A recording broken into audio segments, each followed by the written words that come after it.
All right, Josh Allen has really come a long way from day one in the NFL.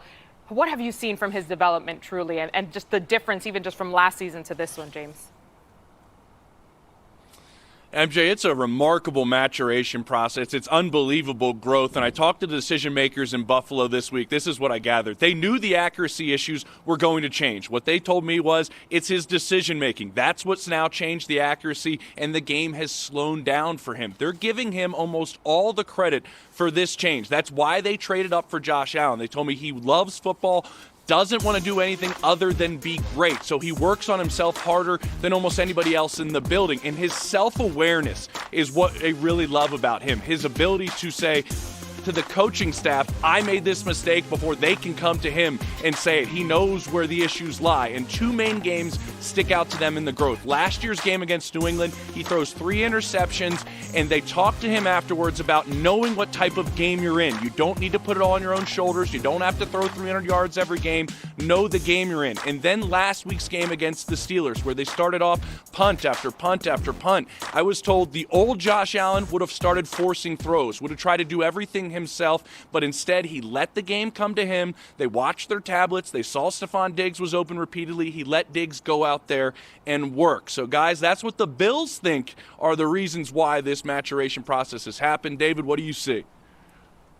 Well, Josh has always been tremendously talented, and honestly, it's one of the best arms I've ever seen. And it's like, watching a guy that throws 100 miles an hour. And when he was in college, he was a 56% guy. And then he comes into the NFL, and you're like, okay, well, he throws hard, but can he find a way to dial that in and throw strikes? And then you take that closer that throws 100, and he goes and wins the Cy Young, which is basically what you're seeing. Like, this doesn't happen. People think that, you can find a big arm guy, and you can just teach him how to play quarterback at this level. No, they went out, they got Cole Beasley. I mean, look at that throw. That's incredible. They get Cole Beasley last year. His intermediate throws improved. They get Stephon Diggs this year. Now his down the field and his outside the number throws have improved. I mean, Josh is taking the next step with Daboll's system, but man, he's done a fantastic job. He's the reason for the Bills' success. He's done a fantastic job, David. I mean, I agree with everything you said. There's only 2 human beings that can throw the football like Josh Allen. Josh Allen being one, and Patrick Mahomes being the other arm talent walking this planet that can throw the football like that. But I'm going to go back to something that James Palmer said, and it's something that I've noticed watching this team going forward. And I'm president of Bills Mafia, okay? I love the Bills, and I've been loving them for the last couple of years. It's the decision making. It really is. He's eliminated the bad plays from his game. There would be games last year and in the previous years that if they got down by a touchdown or something, he would try to throw them back into the game with one pass. He tried to, throw the ball 60 yards down the football field to try to hurry up and get back in the game, and not realizing that you got to constantly work your way down the football field and get back into the game. So I've seen a tremendous amount of maturity from Josh Allen this year, and if he continues this ascent toward greatness, I mean, I just don't see why he can't be, again, like Patrick Mahomes, in the conversation for most valuable player every single year. Ooh, that part. All right, we've seen tremendous stuff from Josh Allen. Great stuff from James Palmer over in Denver. And guys, look at that. It looks like all of us have the Bills winning this one in our game picks. You see, Green Bay looks to keep it rolling behind Aaron Rodgers and, of course, keep a lock on that #1 seed. Hey, MJ, yeah, beautiful shot, by the way. My crew here, the great Steve Van Osdale, all day in this cold weather. The Packers are well aware. They win 3 in a row, guys, and they get that #1 seed, the bye, and a chance for this thing to run through Lambeau. Aaron Rodgers, the quarterback, talked all week about really, with him as starter, going to 4 NFC championships, all 4 of those on the road. They want this thing to run through Lambeau. I mentioned Rodgers. He has been absolutely sensational. The #1 scoring offense in football, best in the red zone, best on 3rd down. He leads the league in passer rating, touchdowns, TD to interception ratio. He spoke this week about some of the reasons for some of his success this season. And, of course, year 2 in the system, in Matt LaFleur's system. The offensive line's been fantastic. The guys around him really worked on his lower body. But the next thing I love the most, the rhythm he feels in the pocket on his dropbacks with so many more on-time, on-schedule throws. I asked his offensive coordinator, Nathaniel Hackett, what do you see with that rhythm? And I loved his response. He said, a quarterback's footwork is like a ballerina dancing. It is a thing of beauty. It's a beautiful thing. And he said with Aaron Rodgers, when you get all that timing with everybody around him, and certainly you look at for Aaron his ability to drop, I'm getting the quotes here, see what he needs to see in the time frame and then link his feet to each read and then simply execute as they have, the most efficient he's been really arguably in his career. James Jones, it has been a thing of beauty. It has been ballerina-esque for Aaron Rodgers this season, but I am curious from your standpoint, does this 8th-ranked total defense have the chops to take and help take this team to the promised land? You know what, Stace? I'm listening to you talk on how great the offense is and all the numbers they're putting up. Aaron Rodgers is in the zone playing lights out, and they understand how important it is for this to come through Lambeau. And for it to come through Lambeau, for you to get home field advantage, this defense is going to have to play ball. This defense is going to have to get better at stopping the run. This defense is going to have to get better at getting some takeaways and getting the ball back to Aaron Rodgers on some short fields. If this defense can show up and do what they're supposed to do, then this thing is going to run through Green Bay. If it can't, then Aaron Rodgers is going to be looking at another NFC championship possibly on the road. So I'm looking at this defense. This is the time for you guys to get right. You're going up against the Panthers. This is the time for you guys to get in the groove and get right and go out here and play at a high level so you feel good going into this stretch of games and very good when everything has to come through the frozen tundra. JJ, before we get to picking this game, shout out to Stacey Dales and the crew out there, the real ones in the cold late at night to keep us informed here on Total Access. All right, do the honors. Pick this one, JJ. Who wins it? Come on now, man. I got the Pack in this one. I got the Pack running away with this one, 35-17. You see how cold it is. You see the Panthers record. They're getting out their hotel right now like, man, let's hurry up and get out of here, win or lose. So I like the Pack. You must be saving your turtleneck for tomorrow, James. Yeah, I have the Packers taking this one as well. You already know, 32-20, my final score. It's over a decade of playoff appearances there for the Patriots. And listen, we all know that rookie QBs, they just don't fare well against Bill Belichick. The last time a rookie QB beat him was in 2013. It's been a minute. So, Rob, what's Belichick's plan here against Tua?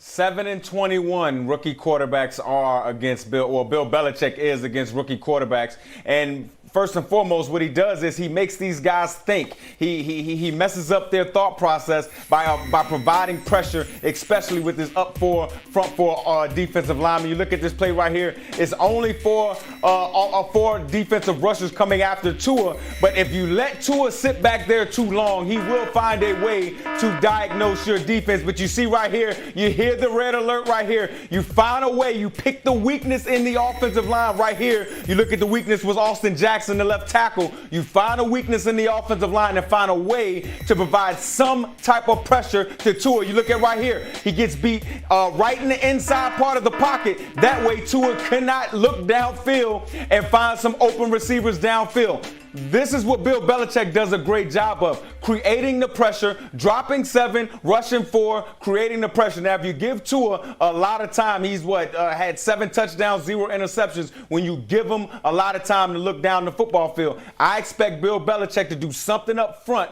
to provide a little bit of pressure to force some mistakes from Tua Tagovailoa.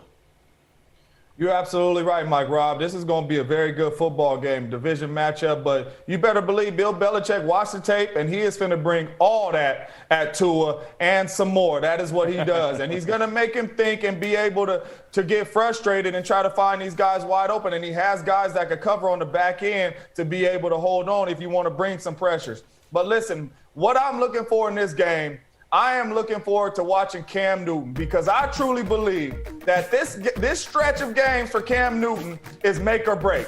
You are either going to be a starter in our league next year by the way you show people you could play and they feel like they could build around you, or you are going to be a backup if you go out here and continue to play the way that you've been playing the last couple games.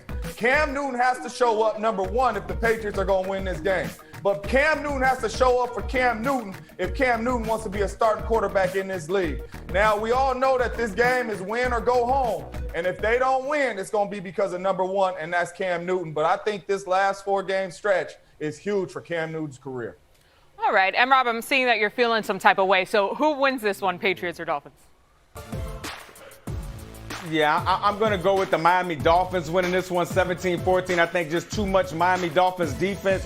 But the reason why you say I felt a certain type of way about Cam Newton is because the result that what's going on with the New England Patriots offense, to me, is not all Cam Newton. I mean, there's not many people that can win with those weapons out there, James. You and I, we've been retired. We could go out to New England and be their top receivers. I could be the top runner. You could be the top receiver, big dog. So at the end of the day, there's not a lot of weapons for Cam Newton out there.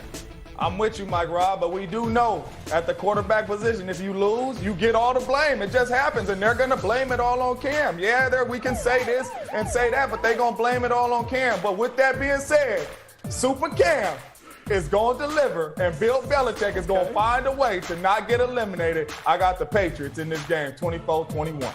I'll give you one guess who I have winning this game. It's the Dolphins, 27-25 will be my final for that one. James Jones, Yes. Bucks at Falcons. Who you got?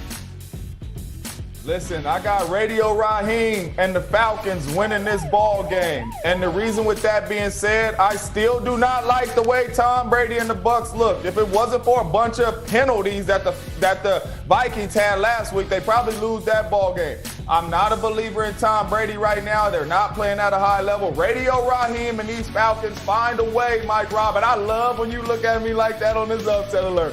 Find a way to get the W. It's all good, James. I don't really believe you believe that, but you got to go on with the character. I got the Tampa Bay Buccaneers winning this one 26-13. Tom Brady knows what time of the year it is, and I think he's going to put his foot down to the gas pedal, and this team is going to get their football play together. They're going to run the football and be explosive in the passing game, James. Come on, man. They already got a championship defense. And, Rob, you know he's committed. I have the Bucks as well, 38-17, the final there. Next one, Lions at Titans. I don't even know if I should ask this. JJ, who's winning? Don't do it. Don't Stafford do it. You better not. and the Detroit Lions are going to win this ball game. And I'm going to say it again. Matthew Stafford and the Detroit Lions are going to win this ball game. And I'm going to say it again because Mike Rob don't think I believe in my picks. Matthew Stafford and the Detroit Lions are going to win this ball game. You watch. Come back against the Chicago Bears, tough win. Play the Packers tough, lose by a score. This is the game that they show that, hey, we love our interim head coach. They find a way to win. I love it, Mike Rob. People looking like that. Who's Detroit. going to tackle Derrick Henry? Who's going to tackle Derrick Henry? Who's going to stop A.J. Brown? Who's going to stop A.J. Brown? Come on, man. You already know Matt Stafford's a little banged up. He got some ribs. I think his ribs still on the turf last week. Come on, big dog. I got the Titans winning this one 33-24. I don't know what you drinking over there, man, but it ain't water. Hey, I can't wait till these games happen. I can't wait till they happen. I can't wait. I have the Titans 30-21 winning that game. All right, guys. Save it a little bit more for later. Here's a look at some other upset alerts that we got there. I'm the only one taking the Niners over Dallas. I am taking the Vikings over the Bears. And only JJ is taking the Patriots, as we saw earlier, to beat the Dolphins. Cynthia, let's get into it, girl. I'll give you a score projection, and you'll tell us if it'll be higher or lower. First up, Patriots-Dolphins. Are we going higher or lower than 42 points here? We are going higher than that. I'm going to make you watch Game Day View to see exactly how much higher, but there's going to be more scoring than you might expect in this one on both sides. Even if Mike Gesicki doesn't play, it's going to be a higher scoring game than that. Yes, you better tease ahead to that show. All right, next one, Texans Colts higher or lower than 50 points? This one's going to be lower. Why? Well, one, with no Will Fuller, it makes this defense a little bit even have a bigger advantage, meaning the Colts are already great at the pass defense, and then you don't have their best pass catcher. It's going to be far more hard, more difficult for Deshaun Watson to score enough points to go over that number. And the last one, Cynthia, Jaguars-Ravens higher or lower than 45 points? Oh, we are going higher on this one. And I think you want to go get lots of shares of all of your Ravens in the offense. You want to go make sure you're getting Hollywood Brown. You want to make sure everyone's playing. Anyone that's playing, you want to take them. It's going to be a higher scoring game than that. Other games that we picked today, we all have the Seahawks winning over Washington. We all have the Rams over the Jets, and all taking the Browns over the Giants.